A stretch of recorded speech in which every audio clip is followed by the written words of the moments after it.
Hey everybody, it's been a long time since the last episode, so I apologize for the long delay, but things have been terribly busy around here.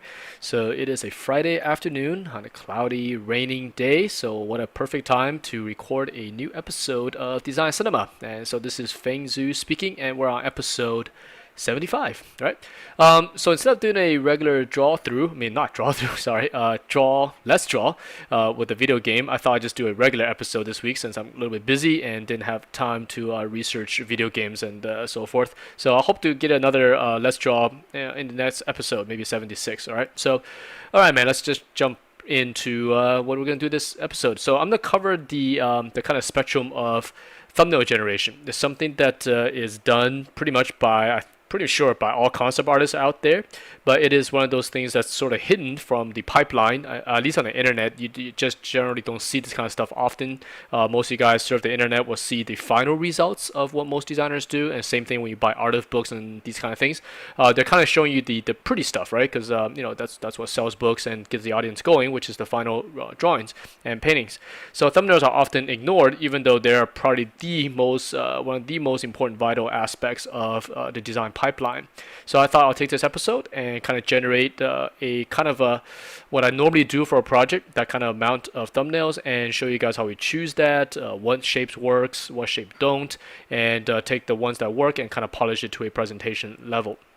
All right, let's go through the couple of areas of thumbnails and why they're important, and as designers, why we need to do them. So this is also something we're covering right now with our students at the school, because especially I find nowadays with the internet, with a lot of artwork out there for students to see, they tend to get trapped in this little circle of must produce good art. I must produce drawing, and design or the idea itself sometimes take a back seat. So as an instructor, when I see the stuff up on the walls, that when the students are presenting, if you actually break down the paintings and some of the renderings down, sometimes the idea is not that fresh. It's just like, I've seen that before. That's just it's almost like another version of somebody else's concept art.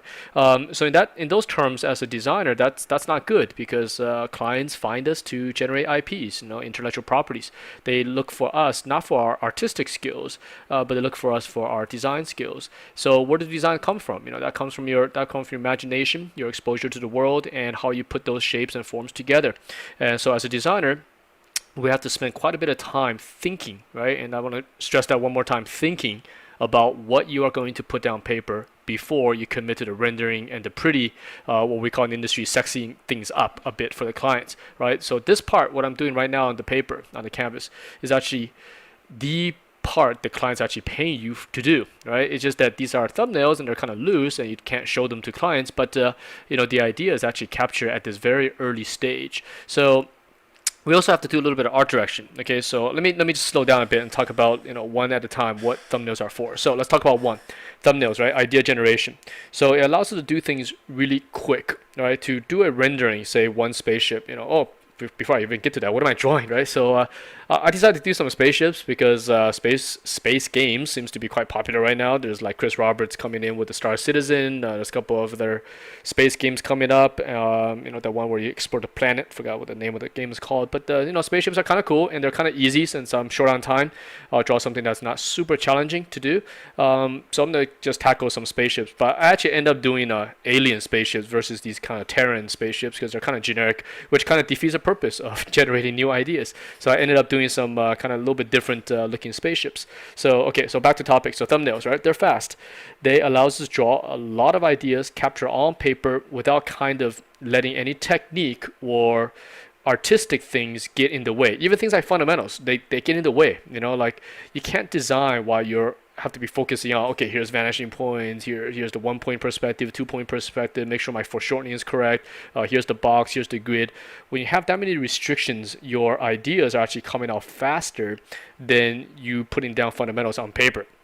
So of course fundamentals things are important because that makes your drawing look good, but in the early stage of thinking, you almost want to ignore those kind of things and just go purely for the idea itself. Even in this case, I'm drawing perspective. You don't even need to do that. If you're practicing at home, just draw front view, side view, whatever's the easiest drawings. And the thing you have to be very confident in is that these things, you don't have to show it to nobody. You're doing it for yourself. You do as many as you want, drawing a sketchbook, drawing on crappy paper, drawing on copy paper, drawing a nice sketchbook, doesn't really matter as long as you're out there generating ideas. Because once you have that, then you got it going. That's the thing you want to bring to a painting or a rendering or a nice line drawing, which is the idea itself. Especially nowadays with so many IPs out there, so many studios looking for original IPs, it's getting harder and harder because there's so many ways you could do a spaceship, so many ways you could do a space marine, so many ways you could do a mech. But studios are looking to you to bring them the one that's going to stand out from the crowd and get their IP, shown to the audience. They go, wow, that's refreshing. That idea is very, very cool. So that's tricky. And thumbnails, again, is one of those things that helps us bring those ideas down.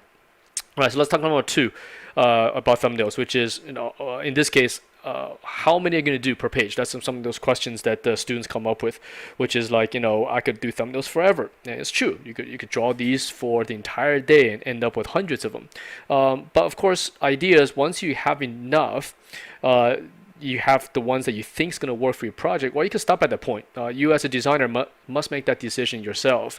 In this case, what I usually do, even in a professional sense, when I'm doing work, I time my thumbnails to a certain time slot. So I'll give myself, say, 2 hours, maybe 1 hour, to generate as many ideas as I can.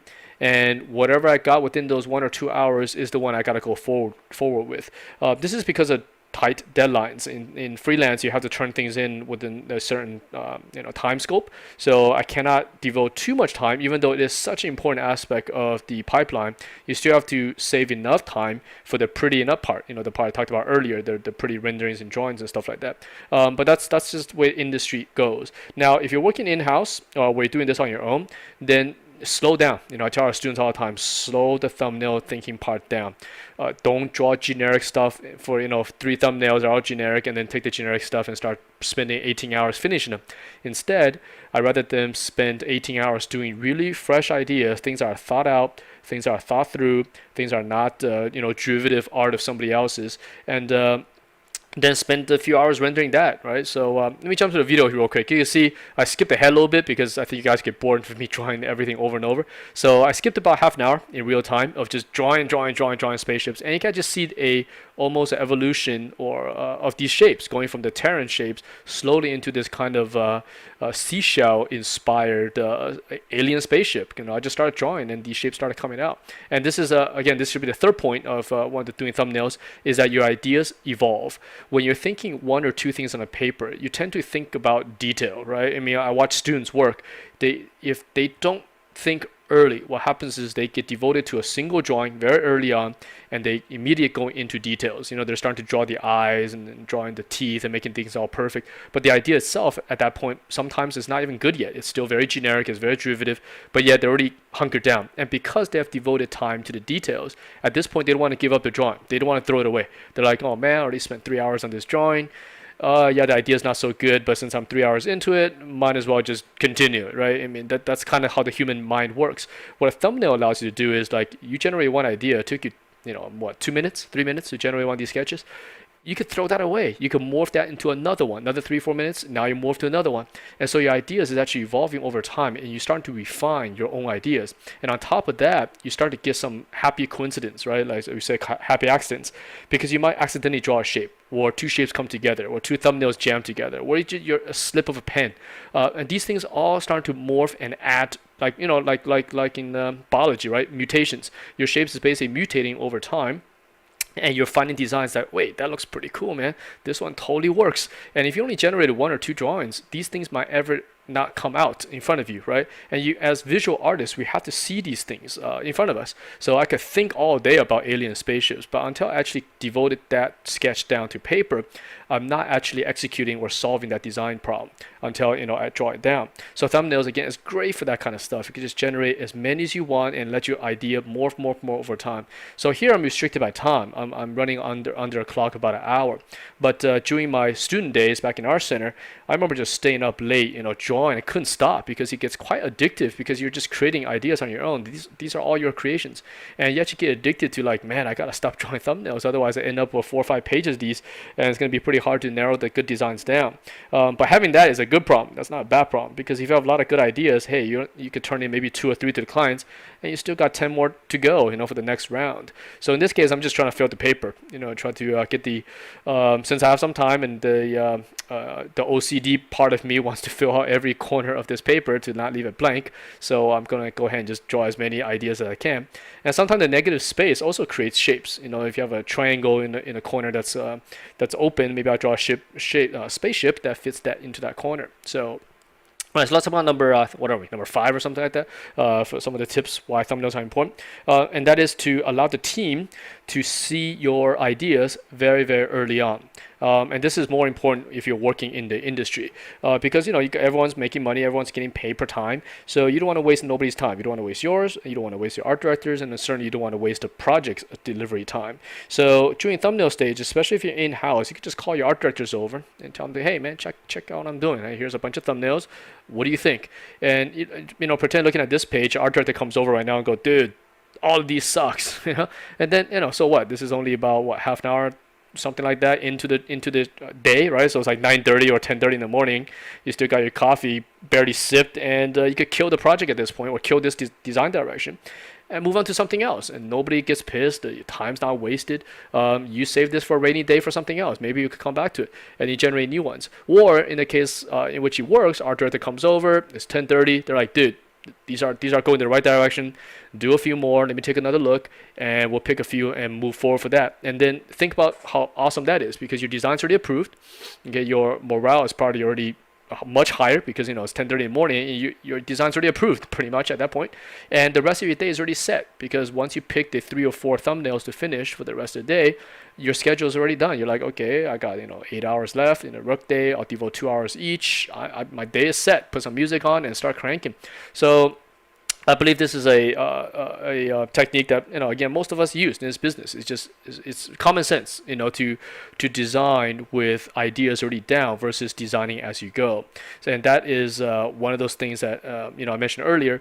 Some of our students fall into that trap in which they forego design and go for artistic finish first. And as a designer, we have to wear the designer hat first, right? Imagine you have the caps on your head. The first cap you put on is a designer cap. Spend the time. Who cares about artistic stuff? Who cares about quality? Who cares about fundamentals? Who cares about all those things? The only thing you care about at this point, idea, design. What are you doing? Is it cool? Is it fresh? Is it entertaining people? Is it new? Is it bringing something interesting to the table, right? Do that first, and then take off that designer hat. Now I gotta put on the artistic hat, and that's when you bring in your fix the fundamentals, do the renderings, do the pretty stuff, get everything nice and presentable to the client. So those are 2 hats we wear, and since we work in the design industry, we have to wear our designer hat first. So now, nothing wrong with just drawing beautiful drawings to do these things. However, in the business that I'm in, clients don't hire us or pay us to do pretty drawings. I mean, that is, and I think I mentioned that several times in the past episodes. Our job here is not to make pretty drawings. The designers could care less. I mean, the clients could care less. That you drew it like the painterly style, or this kind of style, or line drawing, whatever. What they're actually hiring studios for, or at least IP generation studios, is the idea. They want to know that, okay, we're making the next space opera, Wing Commander-ish kind of game, and we want some alien spaceships. What they want is like, what do those ships look like? Is it going to be, copying somebody else's thing? Is it going to make us stand out? Is it so unique that when we release the screenshot, the audience out there are going to be like, holy, this is awesome, man! I can't wait to play this game. And that's what they're hiring to do. So yeah, so that's why this is so cool. And number 6, I think we're on 6 now, right? Morale, which I mentioned many times in the past. Morale is so important being a designer, because our job is hard. It looks fun from the outside. We're always drawing stuff, but actually it is really stressful, because we're always asked to come up with something new, and if you don't come up with something new, the clients are not happy, nobody's happy, and your morale drains. So morale and stress go hand in hand when you're working in this business. So by having thumbnails, what it does, at least for me, is that it allows you to see your ideas morph and go, man, I think this I'm getting something. Something's happening. This design's gonna work. So what happens is your morale starts to get boosted because imagine you're drawing a single drawing, and I'm focusing just on the head, get into the shoulders, get into the chest, and at this point I'm like, oh man, this is not so good. This drawing's not good, and the design looks generic. Your morale's gonna take a little dip, and you go, okay, I'm gonna start over again. I'm gonna start with another drawing, and then you spend another hour drawing the head, drawing the shoulder, and they're still not looking good. Now your morale's going to take a major dip, and then you're like, okay, time for a break, play some video games or whatever, and there goes the day. You know what I'm saying? So because you give up on the sketches, you spend way too long trying to draw details and not focusing on the global ideas, and if you don't get something out of those 2 hours, your morale could take a huge hit. And these are things again we observe from our students. Those who focus too much on detail first, they run into these problems in which they get 3-4 hours into it and realize that their idea is actually not so good, and they give up on it. They don't want to render it because what's the point? Render it, no matter how pretty it is, it's not going to really do anything. So for me, morale number 6 is really important, and I think number 7 is just low stress, which has to do with morale, but low stress. When drawing thumbnails, like I mentioned, no worries about fundamentals and all those kind of things. You're almost drawing like you were a kid, going back to when you're like 8-9 years old or something like that, drawing the back on your homework. That's pretty much what thumbnails feel like to me. Even today, I've been in this business almost 20 years now.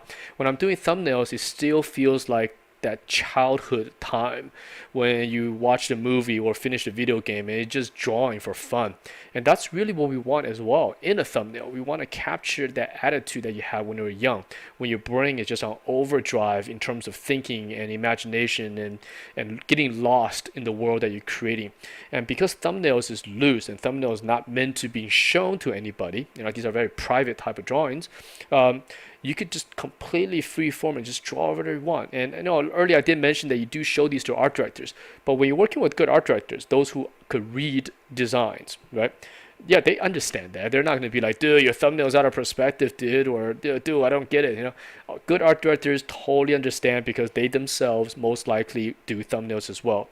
So that's why it's low stress. You could listen to good music. In fact, when I was doing this, I just had all sorts of soundtracks on, and just totally zoning out. The world just goes away. Shut down the internet, shut down email, shut down your phone, put on some music, and just get lost in whatever you're doing. And in this case, I was listening to a couple of kind of epic soundtracks to try to get myself into a Wing Commander, that type of mood, Star Wars, that type of thing. And it was totally fun. Stress level extremely low. And by the time I got to, I think, my 5th, 6th sketch, in which I start finding that alien seashell shape, then number 5 comes in. The morale starts boosting up, and then you're just having a good time at this point. And these are things, even when I was a student, I had to, this kind of stuff I learned over time. No one really taught this stuff to me. A little bit of it, but not really why. Why do we do thumbnails? What's the importance of that? Until you started working and started realizing, man, this job is stressful, and if you don't use this technique, you could work yourself into a little corner, which I mentioned earlier, by drawing tight drawings or not focusing on the idea and committing too early to a painting, or not committing any design at all, and you're just kind of blabbing paint on a page. And 20-30 minutes later, you're like, what the heck am I putting down? This makes no sense. The perspective sucks, the design sucks, there's no lighting. Those are things you run into. So then that's why we do thumbnails. And this also works for environments. It works for characters. It works for everything. In fact, if you guys find this episode interesting, I have no idea. If you guys find it interesting, maybe I'll do a follow-up with Soft Surface, in which you do some characters or creatures and so forth with, same thing, generating a bunch of thumbnails. And I do want you guys to try this. Go home, or not, you guys are probably home. Take a piece of paper and pen or Photoshop and just draw. Shut down the world and just draw whatever you want. And come up with something when you draw. Give you some ideas versus looking at whatever the internet has and just go, okay, that guy drew this, I'm gonna draw that too.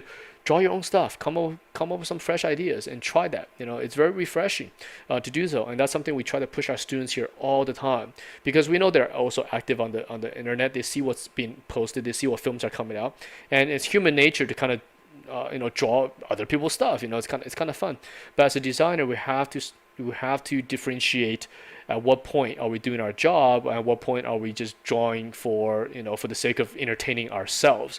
And when we're doing our job, we have to make sure that the clients are getting something that worth worth paying for, essentially, right? Because they are offering you salary or payment for in exchange for your ideas. And if you're just exchanging them, essentially fan art type of drawings of other people's stuff, they're not going to be very happy with that. So yeah, so thumbnails helps with that. Let me try to think of other things that are helpful in terms of what thumbnails are for. Oh, another one, number 8, which is a ton of ideas in a short amount of time that you can actually save. So I briefly mentioned this earlier because we're not going to render all these up. There's like what, 30, 40 of these things on the page at this point. We're not going to finish all these. That's way too many stuff to draw. At most, we're going to do about 3, maybe 5, take those to a finish. But the rest is still your ideas, right? They're still part of the project. So what happens if the clients like these ideas, for example, you can still go back and pick a couple of other ones to finish up, because within this thumbnail group, I'm starting to narrow down the language, the seashell spaceship language. But I actually altered the functionality of these ships. So you can see some are vertical, some are kind of horizontal, some are very, very long, some are kind of stubby. So I'm playing around with all sorts of proportions. So in the case in which the clients like these ideas and go, hey, the seashell spaceship thing is looking pretty cool, for the next day, I can just take a few more of these thumbnails and finish those up. Low stress, and high morale, because you already solved the design problem very early on. So that's another huge benefit of having thumbnails. In fact, I've actually even gone back years later to thumbnails I generated, like in 1998 or something like that, and thought they're still pretty okay, right? I mean, the forms are still working even today. So you could take those forms and just draw it up, And if you never show to the clients, these are actually essentially yours, especially if you're on a freelance project or something like that. You could be going off a tangent and on your page generate some ideas that might not even pertain to the project. In that case, it doesn't fit for client work, right? You don't want to show stuff that doesn't fit their project, but that doesn't mean that the designs are bad, right? In this case, maybe I start doing some very, let's see, super organic spaceships, things that have tentacles on it or something like that. And I know the clients probably don't want that. In that case, I'm not going to delete the thumbnail from my drawing. I'll just keep it there. I'll keep it there for something else. Or maybe the clients come back and want that. And if they don't, I could save it for something else, my own personal project. Maybe there's another client project coming up that I could morph that into something else, because all of this is idea. And since you're doing this so quick, you're not eating into your client's time, right? You're not like taking their work and like refurbishing it. That's not the point here. The point is that you're just generating ideas. It's like writing down a bunch of paragraphs on the page and you're picking out the words that you like from that paragraph. So same type of thing. It allows you to just save a bunch of ideas early on the page. So, and I just thought of another thing, number 9. Are we on number 9? I think number 9. Number 9 is allow you to compare or cross-check your designs from one to another. Since you have everything on a single page, it's so much easier to check against your own ideas, right? Because if you draw in a big drawing or if you have a single drawing, you can't even do that because you only have one thing to do. If you have two and they're both big, you still have to kind of look back and forth. In the case like this, because they're all on the page all at the same time, you can look over and get ideas and go check, hey, this shape is working, this one's not working. Since this is not working, I'm gonna ignore that for my next sketch, right? It's kind of like a refinement phase while you're drawing. So, and that kind of goes to number 10, which is you could build off of ideas from earlier. For example, you could draw something that's not going anywhere. Like, okay, this drawing is not working, this thumbnail is not working. Then you start a new drawing, but you could kind of look out the corner of your eye and see a shape that you might like. You're like, that overall thing don't work, but I do like what this part of the shape is doing from the previous sketch, and I'm going to bring that over to this one.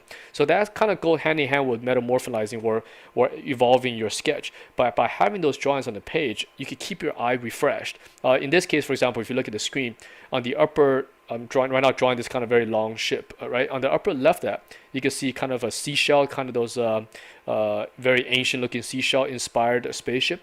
I love the way that curves underneath like that. So that right now on this long one, I'm actually morphing the same shape into this long version, except I'm just stretching it out. Versus going vertical, I'm going horizontal. And that's completely being built by the drawing that's next to it. So if that drawing wasn't there, maybe I wouldn't catch that idea or shape and won't use it. So this is just a huge benefit when it comes to design, that you keep yourself in check. So let me think, where are we on? Number 11 now? Let's see, what could 11 be? I guess 11 could be, which I didn't do in this case, maybe I'll do next week, which is thumbnails are fun, especially if you keep on a layer. And you can actually do mishmash design, which is quite fun because, especially in this case, you look at my spaceships here, they're all drawn in a very similar perspective. Even though they're not very fundamentally correct at this point, the perspective is somewhat the same. They're using the same camera. What you can actually do is you can actually morph, you can squeeze one thumbnail into another one. And maybe I'll show you guys this on the next episode. It's quite fun. And especially for things like these spaceships or say a crazy monster or creature, it works extremely well because you're just slapping one thing on top of the other and you get these mega spaceships or mega creatures just by simply combining your thumbnails into one. Something that it's hard to do when you're drawing a very clean drawing or you only have one drawing. You don't have kind of a way to play with it. In this case, think of all these as Lego pieces or a bunch of toys. And on this page, there's 30 toys right now we're looking at. And you could just take these toys and mishmash it together like Legos. Just stick this one to this part, stick the top of this into that one. You can even lasso pieces of a shape out and cut down to another one. Essentially, we have hundreds of forms already on this page if you think about it that way. Right? Cut a wing off, cut an engine off, cut this part off, and you can make other designs with these shapes. And I've just seen clients do that before. You could give the art director, sometimes the art director says, hey, send me over your thumbnails. And what they'll do is they like certain parts. For example, they like the top of this spaceship. They like the cockpit of this one. They like the wing of that one. And since they're art directors, they know how Photoshop works. They'll go ahead and take that into Photoshop and just kind of mishmash your designs into a new design. And that's such a powerful way to work. And in fact, this is probably done in most product firms as well, in most design firms. I'm pretty sure of it, in which they take designs that are working and just bash it all together to make a new one. And that only works if you have a lot of ideas on the page, right? So let me take a sip of water for a second. Sorry. All right. So hopefully this is helping you guys, especially those who are still learning in the process. This is something that we teach our students quite early on here at the school, because it's, again, very vital to know what you're drawing, what problem you're solving before you commit to what we call the risk part, right? Right now, this is the brain part. This is using your ideas, imagination. The risk part is using your hand, and clients pay for the imagination part. So the risk we have to do, unfortunately, in a what's my dog's barking? In a perfect world, we could just turn this in and that's it. I mean, that'll be awesome. All our jobs would just be thumbnails. I think most designers would probably agree that would be really, really fun. Because sometimes doing the renderings and doing the photo stuff and doing all that kind of stuff is very time consuming, even though the idea was solved hours ago, in our own heads or in a rough sketch. It's been solved. But of course, the clients can't understand that, so we got to spend a lot of time, painting it nicely and lighting it and do all these kind of things. And there's definitely some fun aspects to that. But in terms of being a pure design, this is the most fun part. So it'd be awesome if in the industry we could just do this all day. But unfortunately, we still have to make it pretty. Otherwise, producer types and these they probably don't want to see thumbnails being done for their projects. So let's talk about a little bit of the technical part of this, how I set this up. So this is just a huge canvas. It's about, I think it's 5,000 by 3,000 or something like that, some large pixel resolution thing. But the thing about thumbnails, the name fits. It's called thumbnails for a reason. We don't want to go too big with each drawing. So if you actually break it down, this is a 5,000 pixel wide image. Each drawing is only about 500 pixels wide, something quite small, right? That's the whole point. It's because we don't want to be trapped early on into details. By keeping the thing small, you can actually still capture major forms and even your secondary detail indication, but due to the pixel resolution, you cannot go in there and draw little cockpits and little nuts and bolts, things that could trap a student early on. They start worrying about oh, am I drawing the door handle correctly or something. That does not matter if your car doesn't even look good. You know what I'm saying? So by doing thumbnails, it prevents you from going off tangent and start focusing on the wrong stuff. Instead, you only focus on the big shapes, which actually should be tip number 12, right? Actually, tip number 12 should be tip number 1, which is thumbnails. The whole point of it is to allow you to capture the forms and the big picture early on. It ignores details and ignores everything else. It just wants you to see the big shapes. And once you have those shapes, then the rest is much, much easier, because drawing details actually is not the hardest thing to do. Doing this stuff is. So okay, go back to technical stuff. So 5,000, and find a brush that you like to sketch with. The default round is not bad for sketching. And also the default airbrush. If you take the default airbrush as is in Photoshop, and shrink it down so it's only about, I think, about 5 pixels wide or something. It also makes a very, very good drawing brush because the airbrush is soft versus default round is a little bit harder on the edge there.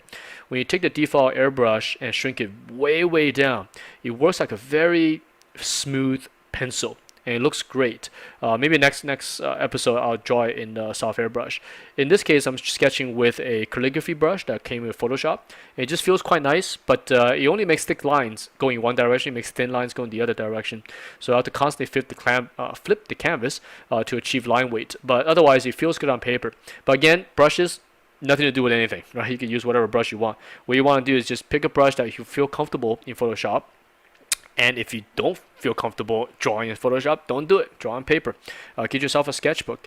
And this is something I encourage our students as well, is that don't use the tool as a way to excuse yourself from working, right? Don't say like, oh, Photoshop doesn't sketch well, so I'd rather not sketch in Photoshop. Well, draw on paper then, you know. All right, so now moving to the selecting phase. So we have about, what, 20, 30, something like that, thumbnails on the page. So what I generally do is I take this page and bring some kind of focal point to the thumbnails that are working for myself. This is a pipeline step. You don't have to do this at all. I do this for a reason because sometimes I'm involved with several projects. I'm also running companies on the during my workday. So sometimes you do a thumbnail and then you get called into a meeting for an hour, and your brain is completely like filled with something else. And when you come back to your thumbnail, you tend to forget, oh, what direction was I going again? You tend to forget. So what this does is it kind of marks the stuff I want to bring to a finish because there's something about these designs that I like. So right now in this case, I'm just using some white to wash over the drawing to pick out the ones I like. It's a very fast process. So then now I could, if I want, I could walk away from this and come back and know exactly where I stopped. Especially imagine you have like 4 or 5 pages to this. You have so many things on the page. You're like, what am I looking at? And of course, you can find your own drawings again. It's that makes sense, right? It's like you're not gonna go pick the ones you don't like, but it just saves time. You don't have to kind of look through each one and go, oh, where was I? It just cuts down a few minutes of time, right? In this case, I even marked it with a little arrow, just to remind myself where they are. So what I'm gonna do now is I'm gonna take these and copy and paste it and arrange it for presentation. This is something I want to talk about. Again, I'm showing you guys the whole pipeline going from zero essentially into something that's presented on a wall. In a video game company or even in film companies, most stuff we show are printed out. I'm pretty sure I talked about this in the past, but even so, let's just bring it up again. But before I do that, sip of water. Hold on a second. All right, so where was I? Okay, talking about prints.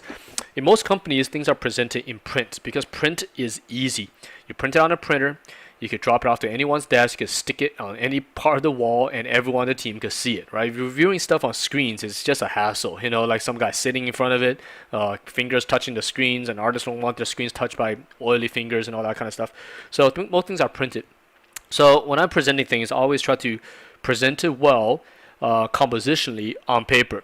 So in this case, I'm taking my thumbnails and actually spending quite a bit of time. This process in real time took a good 10 minutes or so to arrange things. Just trying to find a negative space. Why do this? Why just print out? Because it looks good. Good presentation helps sell your designs. A good package sells products. It works the same way here.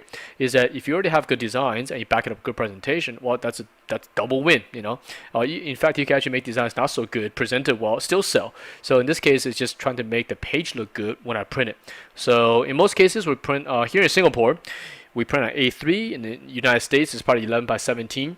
So somewhat like a 16 by 9 ratio, right? A little bit wide. So I'm trying to arrange these spaceships or these thumbnails in a wide format. You actually do this at the end. You don't have to do it at this point, but this is just habit. I have to do things early on, like get this stuff all figured out. So that way I have to think about it later. Later on, all I gotta do is just focus on the rendering part and the drawing part, and not worry about how to arrange the page. Right. So as you can see here, I'm just mathematically trying to where does it go? And this stuff actually takes quite a bit of time. It gets pretty frustrating. That sometimes I mentioned to our students, I wish someone would write a plugin that could take the diameter or the outer parameters of these drawings and read and how to fit it into Photoshop automatically. That's completely doable. With algorithms. But unfortunately, I don't think that Photoshop or Adobe finds that a very useful tool. But maybe in the future they'll have something. All right, so here they are grouped. All right, so here I have a super long format here, which will work really well on a 11 by 17, and then the other one will work really well for an A3. Okay, there's my dog again. It's Friday. A lot of people coming in and out of our company. All right, as you can see here, here's the print. Made the background black in Photoshop, so you guys can see what the paper will be. And now just rearranging. Right. So right now I'm not skipping anything. This is exactly how I do my real work, and how our students do their presentations as well. Spend quite a time presenting. Right. So the top one here will fit 11 by 17. This one here will be for A3. Arranging, shrinking things down. Also getting the orientation of the spaceships to look kind of cool. Actually, for the final, I actually combined, because I don't have enough time to finish all 8 of these. I ended up doing 5. So what I ended up doing was taking the super long one that you see right there on the very bottom right there, the super long spaceship, and kind of slapped it to the bottom of the other 4 on the A3. So that way I get 5 drawings in there instead of 4. So. Alright, so what I was going to talk about. Yeah, so let me know if this episode is interesting. Then I could do another one for soft surface, do some dragons or something. I don't know. Just so you guys can see that thumbnails is not exclusive to spaceships or anything like that. It's completely universal, useful for anything you want. And then we'll get back to video game again. So yeah, I gotta find something to do. I wanted to do Oddworld actually, the game, but the new version just came out, and it's doing quite well. So I thought, let's not step on anyone's toes here, because that game is doing really well. It looks really awesome. Let's not do a Let's Draw of a game that just came out. So I've been trying to go back and find something much older. Yeah, you guys have given me plenty of suggestions, so I just need to find time to record the episodes, because those take a little bit of time, because redesign takes a little bit of time to research and things like that. Whereas this episode, I could just start recording and just generate ideas. But treat it like a real project. I don't have to do too much before thinking, because this is blue sky spaceship designs versus a Let's Draw, which we have to take something that exists and make it cooler. That takes more time. So let's go back to this. So yeah, here rearranging, and right now this is going to be a pretty low res image, and once I have the page arranged, you can see I'm spending still on this, right? Again, real time, took about 10 minutes to do this process. So I'll rest this back up to about 5,000. So now the image is going to be much bigger. They'll increase about 4 times in size, and I'll probably do that right here. You can see that. So 5,000, and then bring the other one into 5,000 as well. Boom, right? So now they've increased by 4x each spaceship, that is, and that allows me to now detail them to a certain extent. Now let's talk about that, right? So we moved from, let's talk about the phases, just as a refresher. So phase 1 was idea generation, rough, thumbnails, keep it small, keep it loose, forget the fundamentals, blah blah blah, all that kind of stuff you don't need. Okay, phase 2 right now I'm presenting, putting in a page so it looks nice. Now phase 3 is detail. Now let's keep this project in line here. What are we doing exactly? This is blue sky idea pitch at this point, right? These designs might or might not make it past this stage, and that's the real world of concept design, right? What you guys see in the books and these kind of things, for every drawing you see, there's probably 10 to 20 drawings that you did not see. I mean, when I worked on Star Wars, I saw a bookshelf that had pretty much all the drawings ever created for that movie. Dates way back to 1977, right? 1976. There's literally thousands of drawings in there, done by Joe Johnston and Ralph McCurry and all these guys, thousands.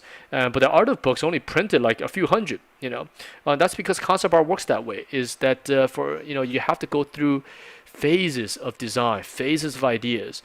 And right now we're at phase 1. This is like the first time you're showing, in this case, seashell-based spaceships. Now the clients could just go, man, this sucks, let's kill it, and these drawings go into oblivion, they disappear. Or they could be like, hey, this direction is good, let's explore a bunch more. And you might explore this for an entire week, maybe 2 weeks, maybe a month, and by then you've generated probably another 100 drawings. So since this is design phase 1, I don't want to commit too deeply into super tight details and super refined details, I guess, in textures and all those kind of things, because it's not that important. What's going to sell this design at this point is the idea and the overall feeling of it, the overall material, the overall finish, but not exactly like the cockpit window. The client's not going to be like, oh, I really like this design, but since the cockpit window is a triangle, not a circle, this whole thing goes away. And that's not really going to happen. They're either going to like the idea and refine it, or they don't like the idea. And it's not usually because of a detail. So since that's the case, I don't want to spend a lot of time detailing everything out at this stage. Okay, I'm going to stress that very importantly at this stage because this is phase one. If this was for phase two, meaning that the clients already like the designs and they want this to be refined, then of course you have to be much more slower, clean stuff up. You got to have your details make sense, all the stuff makes sense. But at this point, phase one, not the most important. In fact, most clients don't want that either because, especially if you're freelancing, doing clean details means it costs time, and time for them, it means money.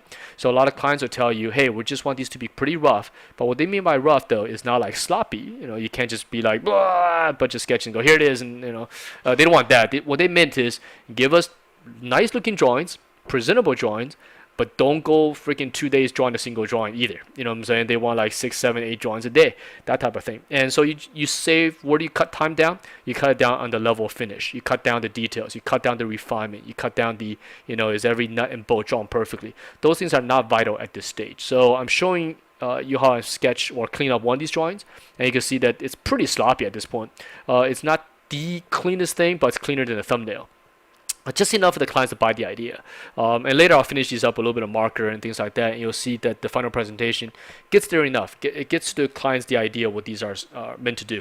So, and that's, again, so those are things that's usually hidden in the the art of books and these kind of things that you guys, especially if you're a student who's not been in this industry, you might not know the entire scope of what concept art is like, and we're in product making, dude, I'm studying a lot today, man.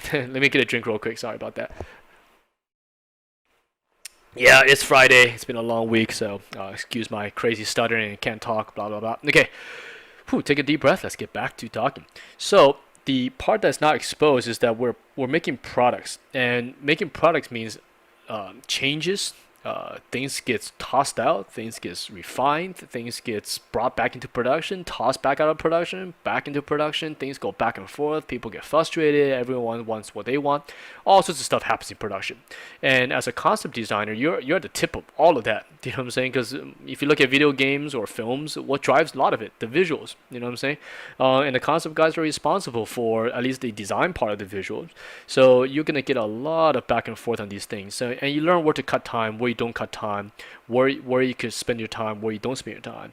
And for a thumbnail, since we're doing it on thumbnails, the idea and the shapes is the most important at this stage, right? So as you're drawing at home, now that doesn't mean it goes sloppy. Don't like wiggle bunch of nasty lines everywhere, because that looks like you're just impatient, right? There's a big difference between professional execution with the time limitation versus I'm trying to finish this thing up because I don't give a crap about what this looks like and just gonna slap drawing everywhere and ignore everything that's good about being an artist. That's not good either, because a client will see right through that and go, hey man, you're trying to rush through my project, you're not even caring what you do. Because for us, this part is fun. This is the part you fall in love with. So even though we're limited by time, we still want to do a good job. So, and at this stage, I've removed the designer hat, the hat we're wearing for the first half of this video. And now I put on the artist hat. And the artist hat is the part in which I got to bring back all the stuff you learn in school. Like, where's the horizon line? Where's the vanishing points? Where's the balance of 1, 2, 3 reads? Where's the focal point? What are the secondary detail? What are the third level details? And that's how I refine these things down. So the first level detail, of course, is the giant shape itself. The second level detail for this spaceship is the cockpit, that little circle below it, some of the engine compartments. And third level details are your cut lines, your little joints, the little gun, those kind of things. So that's the kind of thing I'm using my artist hat as I wear that to balance. And later, once all of these are finished to this state, the artist hat continues, in which we work out a little bit of the rendering. But this part is now quite relaxed. The stress is, honestly speaking, it's almost gone at this point, because I have my designs. At worst comes to worst, I could even show this, do you know what I'm saying? Because you have designs. But so the stress is gone. So here it is, fast forward a little bit. You can see all 5 of these now cleaned up to a okay stage. They're not super tight or anything like that, but definitely enough for someone who's not from the art side to understand this. Art directors definitely know it, but now you can show it to producers. You can show it to basically designers, writers, and these types that might not necessarily be artists themselves, but they will definitely understand if you bring a presentation to about this level. So yeah, so now the only thing we're gonna do is put some renderings. Now at this stage, you can actually show these. You don't have to finish it up, especially if you're in-house. For freelance, this is probably a little bit not finished. Who knows? If you work with a cool client, they could probably look at it. But in-house, this is completely presentable at this point. Print it out, slap it on the wall, done. Move on to something else or start refining these to the next level. So, but I'm just gonna throw in a little bit of rendering. This has been covered a few times in the past, so I don't want to dwell too much on that. I'm just gonna kind of jumpstart it and then fast forward it to what it looks like when we're done. So first, I'm just gonna lasso everything to create a mask. Having a mask is very helpful because later if you want to snap textures, do some painting on top, the mask prevents you from painting outside of your shape. It just kind of, it takes a little bit of time to set up, a good 5-10 minutes or so to set up, but once you have that, it saves way more time in the back end. And also to make the mask, it's much faster to just lasso everybody and then delete out whatever didn't work versus trying to paint into it, right? So what I mean by that is like the line drawing is there and then you paint in the paint to make the mask. That process, for me at least, I find that to be much slower. The faster, just draw a big lasso, fill it in, boom, clean up whatever is edge, and then that's it. So this process is relatively quick. So, and once we have the mask, then we could do the dark, we could do the lights, do some textures, do some highlights, and put some notes, and then we call that a day. All right, let me take another drink here. And what you're seeing here is very, very typical of something that goes on in probably hundreds of thousands of concept or entertainment studios out there. Or refinement from thumbnail to presentation, and this stuff will be printed, slap onto a wall. And most places they'll have an art wall somewhere. If you go to Ubisoft or EA and these kind of studios, there's always an art wall somewhere in the studio, generally somewhere where a lot of people could see it. And there's always going to be people hovering over that because designers obviously look at that, producers look at it, other artists look at it, 3D artists look at it, animators look at it, texture guys look at it, everyone, and even the riggers, they all look at your concept art. So this stuff generally just print it out and slap it on the wall.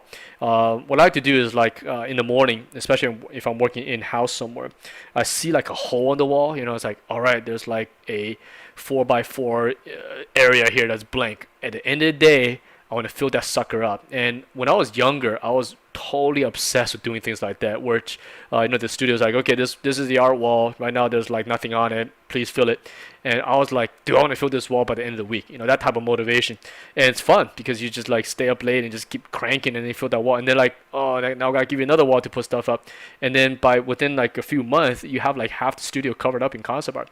And that's always quite fun because you go in and just see your stuff, and it's like you're building your own morale, right? Whenever your morale is low, you're like, look how much drawings I've done, let's cover another wall. It's a good morale booster. And two, it's a good conversation. A lot of people go to these walls and look at your designs and discuss, and your designs are always part of the conversation. So I find that to be quite fun.